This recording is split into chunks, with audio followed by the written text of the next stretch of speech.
ஆகவே என்னை பார்த்து கொண்டிருக்கிற இந்த வேளையில் தானே நான் சொல்கிறேன், கர்த்தருடைய தீர்க்க தரிசன அபிஷேகத்தை நான் காற்றின் மூலமாக அல்லது எலக்ட்ரோ மேக்னெட்டிக் வேவ்ஸ் மூலமாக உங்கள் மீது அனுப்புகிறேன். இந்த ஆடியோ வீடியோ இதன் மூலம் இருக்கிற ஒரு ஒளிக்கற்றை அலைக்கற்றை எல்லாம் இதை நீங்கள் திடீர்னு பார்க்கும் பொழுது உங்களுக்கு இயற்கைக்கு மேற்பட்ட ஒரு சூழ்நிலை, ஒரு வாழ்க்கை சூழ்நிலை உண்டாகத்தக்கதாக நான் விசுவாசத்தில் அவைகளை இயக்குகிறேன். கர்த்தருடைய நாமம் மகிமைப்படுவதாக. இந்த தீர்க்க தரிசன அபிஷேகம் உங்கள் மீது இறங்கும் பொழுது அல்லது உங்கள் மீது வரும் பொழுது நீங்கள் சவுலை போல இருந்தால் வேறு மனிதனாக மாறுவீர்கள்.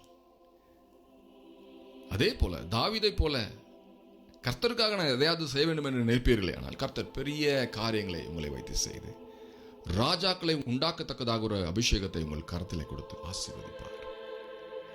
இது தீர்க்க தரிசனத்துக்கு உண்டான ஒரு பாடசாலை. ஒரு ஜெபத்தை பண்ணுவோமா? அப்பா பிதாவே, இயேசு கிறிஸ்துவின் நாமத்தில் வருகிறோம். கர்த்தாவே, இந்த செய்தியை கேட்ட ஒவ்வொருவரும் மீதும் நம்முடைய ஆவியை அனுப்புவீராக. இந்த ஆவி அவர்களுக்குள் இறங்கும் பொழுது அவர்கள் தீர்க்க தரிசனம் சொல்லத்தக்கதாக அவர்களுடைய வாயிலே, நாவிலே, பேச்சு சம்பந்தப்பட்ட நரம்பிலே, இருதயத்திலே, சிந்தனைகளிலே ஒரு தெய்வீக சக்தி ஆட்கொள்வதாக. அந்த சக்தி அவர்களை வாழ்க்கையிலே முன்னேறவும், அதே சமயம் உம்முடைய நாமத்தை மகிமைப்படுத்தக்கூடிய வல்லமையான காரியங்களை பூமியிலே செய்து ஜனங்களை திகைக்க செய்யவும் இப்படிப்பட்ட வல்லமை நான் இயேசுவின் நாமத்தினாலே என்னை பார்த்து கொண்டிருக்கிற ஒவ்வொருவர் மீதும் அனுப்புகிறேன். கர்த்தர் ஜெபத்தை கேட்டதற்காக நன்றி, இயேசுவின் நாமத்தில் பிதாவே, ஆமென். ஹல்லேலூயா. இது தீர்க்கதரிசிகளுக்கு உண்டான ஒரு பாடசாலை. புதிய மாணவர்களையும் மாணவிகளையும் அன்போடு அழைக்கிறேன். இன்னொரு செய்தியோடு உங்களோட பேச வரேன். அது வரைக்கும் ஷலோம்.